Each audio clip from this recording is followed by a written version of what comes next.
دکتۆر کرمان سەرەتا دەمەوێت لەو پرسیارەوە دەست پێ بکەم لە کاتێکدا وڵاتە یەکگرتووەکانی ئەمریکا هۆشداری دەدات بە کۆریای باکوور لە دوای تاقیکردنەوەی شەشەمین موشکی ناوکی کیشوەربڕی تۆ پێت وایە ئەم هۆشداریانە تا چەندێک ڕشت بێت؟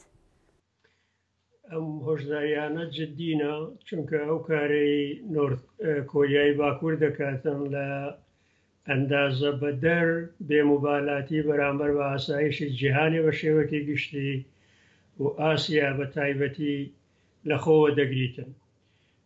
حاڵەتەکە گەیشتیتە ئەوەی کە ئەمریکا حەکیمانەتر بیر بکاتەوە لەو هەڕەشانەی کە دەیکاتن، چونکە ئەمریکا بە هەڕەشە بڕوا ناکەم بتانیتن ئەو مەرامەی دەیەوێتن لەگە کۆریای باکوور بەدەستی بینیتن، چونکە کۆریای باکوور ئێستا هێزێکی ئەتۆمیە. ئەوە حەقیقەتێکە و دەبێت قبول بکرێتن. باشە دکتۆر، هەڕەشەکانی کۆریای باکوور تا چەندێک ڕژدا لەسەر ناوچەکە؟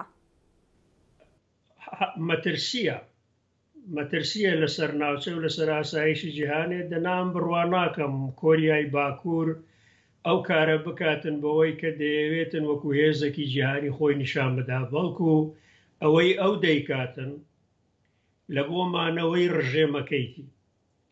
ئەوەش ماوەیەک لەوە پێش گوتی هەبوونی چەکی هەستەیی بیمەی مانەوەی ڕژێمی ئێمەیە. ئاماژەی بە عێراق و بە لیبیا کرد کە چۆن پرۆگرامی چەکی هەستەیان واز لێ هینا لە ژێر گوشاری ئەمریکای دوایە نەتیجە چیان بەسەر هات. ئەو مرۆڤە وەک دەبینی ئەلفوبەی سیاسی دەزانیتن لە بۆ بەقای ڕژێمەکەی خۆی. بەڵام لێرە شتێک هەیە، ئەو کارێکە ئەو کردی رووسیا و چینیشی پێ زێتر لە جاران سەغڵەت کردەوە بوو. چین ناڕەزایەکی توندی دەربڕیبەوەی کە ئەوە قابلی قبول نییە. بەڵام لە هەمان کاتیش چین ئێستا داوا دەکاتن هەموو لایەنەکان بە یەکەوە لە ڕووی دایالۆگ چارەی ئەو گرفتە بکەن. نەتەوە یەکگرتووەکان وەک دیتان کۆبوونەوەیەکی خێرای کرد. ئەوەش بۆ ئەمریکا پێم وایە سوودی هەیە، چونکە وەکو گوتم ئەمریکا بەتەنیا ناتوانێتن ئەو مەرامەی دەیەوێتن لەگەڵ کۆریای باکوور بەدەستی بینی. بەڵێ باشە دکتۆر، تۆ پێت وایە ئەم جارەیان کۆدەنگیەک هەبێت لە نێوان زلهێزانی جیهاندا بەرامبەر بە کۆریای باکوور؟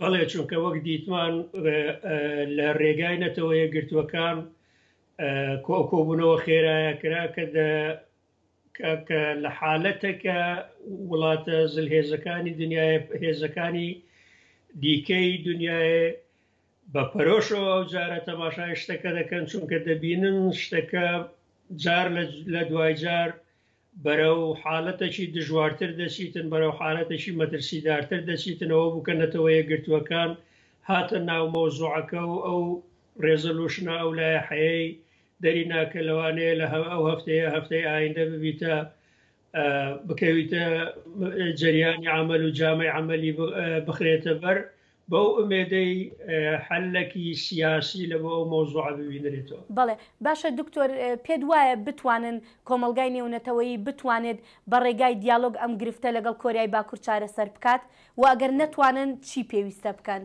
ئەوە تەنیا چارەیە، تەنیا ڕێگەی معقول و حەکیمانەیە کە هەوڵ بدرێتن بە دایالۆگ چارەی ئەو وەزع بکەن. دەنا ئەمریکا ناتوانێتن بچیتن چەکی هەستەیی لە کۆریای باکوور بەکاربینیتن. ئەو حالەتە دەکەوێتە شەڕێکی مەرسومی ڕوبەڕووبوونەوەی عەسکەری دەکرێتن لە کۆریای باشوورەوە هجووم بکرێتن بۆ کۆریای باکوور. ئەوەش ماڵوێرانیەکی هەردوو لای ناوچەیی لێ دەکەویتەوە، بەتایبەتی کۆریای باشوور لەو نێوانە زەرەرمەندی زیاتر دەبیتن. پێشم وایە بە عەسکەری ناتوانن هیچ شتێک بکەن.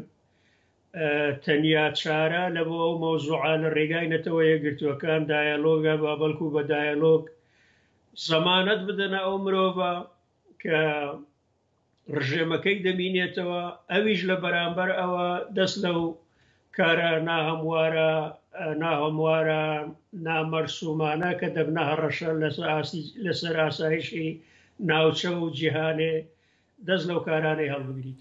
بەڵێ دکتۆر کرمانجگوندی، زۆر سپاس بۆم دەرفەتە. شایانی سپاس دەکەین.